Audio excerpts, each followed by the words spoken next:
Berachot Perek Bet Mishnah. As always, I'd like to dedicate this learning to the memory of my father, Rav Simcha ben Yitzchak Kalman. There's a general concept in halacha called ha'osek b'mitzvah patur min ha'mitzvah. Someone who is engaged in a mitzvah, he's exempt from doing another mitzvah. So if I'm doing a mitzvah, if I'm involved in davening or learning, and someone comes to my door, essentially I wouldn't have to do the same mitzvah because it's the second mitzvah to give tzedakah because I'm already doing the first mitzvah.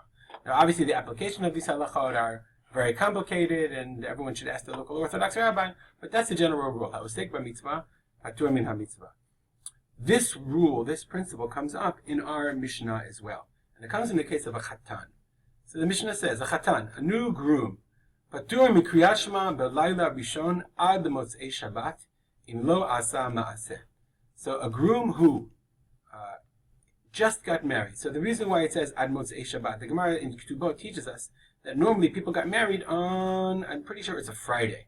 Got married on Fridays. They would get married and then they would, Wednesday night. Wednesday night. Stop here. Berachot Perek Bet Mishnah. I'd like to, as always, dedicate this learning to the memory of my father, Rav Simcha ben Yitzchak Kalman. There's a concept in Judaism, in Yahadut, in Jewish in halacha called ha'osek b'mitzvah patur min ha'mitzvah. If you're engaged in a mitzvah, then you're exempt from doing another mitzvah. Halacha doesn't require you to juggle and do everything at the same time. So you're busy doing one mitzvah, you don't have to do another mitzvah. And there's a lot of ramifications to that. If I'm learning in the middle of learning Torah, that exempts me from having other requirements, other obligations. What about with regard to Kriyat Shema? So says the Mishnah, Chatan patur mi Kriyat Shema b'layla harishon ad motzei Shabbat im lo asa ma'aseh. I'll translate and then we'll explain. A Chatan, a groom, is exempt from Kriyat Shema the first night of his wedding, ad motzei Shabbat, until after Shabbat.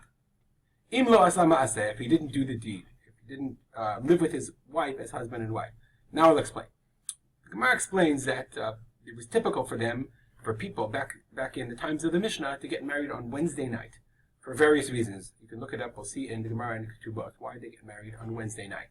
So if you got married on Wednesday night and Chatan didn't live with his wife, wasn't intimate with his wife for whatever reason, he is exempt from the recitation of Kriyat Shema, and it's a machloket whether it just means at night or even Kriyat Shema during the day, and that's a machloket. Im lo asa ma'aseh, if he hasn't been intimate with her. So the Gemara in Berachot wonders why in the world, like what's special about this mitzvah that a chatan is patur. So the Gemara says, how do we know this? Tanu Rabbanan, we learned b'shivtecha, it says in the Torah b'shivtecha v'beitecha. Prat, that must be excludes when you're sitting in your home. You're just sitting at home. Prat lo osek b'mitzvah.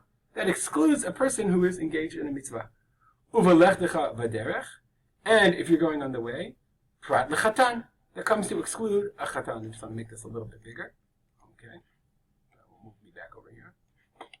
Okay. That comes to exclude prat l'chatan. Mikan amru. From this, the Chazal said, hakones et ha'ptula patur. If someone marries a betula, a virgin, and if someone who's not previously married, then he's exempt from Shema. The almanah, he's chayav. Okay, my mashma, where do you get that from? Amar Rav Papa, ki derech. It's like derech uvalechtecha v'derech. Ma derech reshut, av hachanami reshut. Just like nobody's forced to go on the road. Also, it's a reshut, meaning it's not a mitzvah to marry an almanah. It's a mitzvah to marry a betula. So Gemara says, Milo askina and deka'azil l'dvar mitzvah v'afilu hachi amar achman likrei. One second. Who says that you're on your way to do something that's not obligatory? Maybe you're going to do a mitzvah. And the Torah says, v'lechtecha v'derech. Imkein lemakra belechet. So then the Torah would say, u'belechet b'derech, and you go. My belechtecha. What does it mean, belechtecha, when you go on your way? Lechtecha, lechet shelcha, your road. Shema mina, belechet didachu demechayevet. If you go on a voluntary trip, if you're doing something non-voluntary for you, then you're chayav to say Shema. Had mitzvah petirat. But if you're going on a trip for a mitzvah, then you're exempt. So the Mishnah, the Gemara continues. This is a very brief piece, and maybe it will come up. Here we go. The Gemara continues.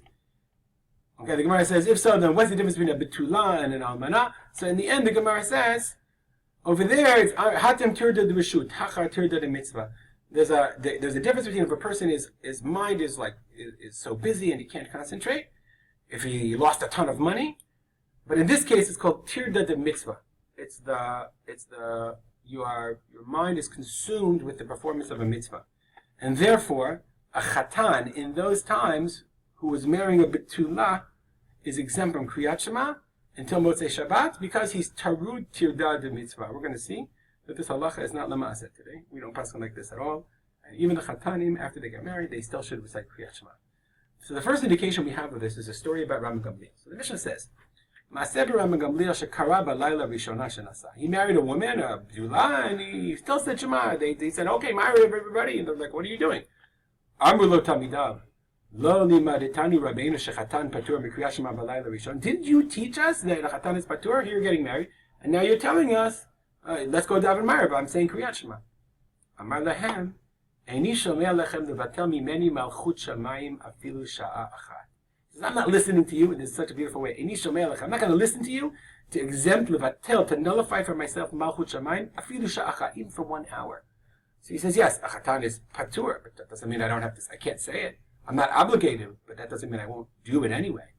Such a fascinating thing. The Kahati brings a beautiful story from the Chav Chaim of Volozhin. He says the difference between Rabban Gamliel and everybody else was the following. Everybody else, we don't say Kriyat Shema until it's time for Shema.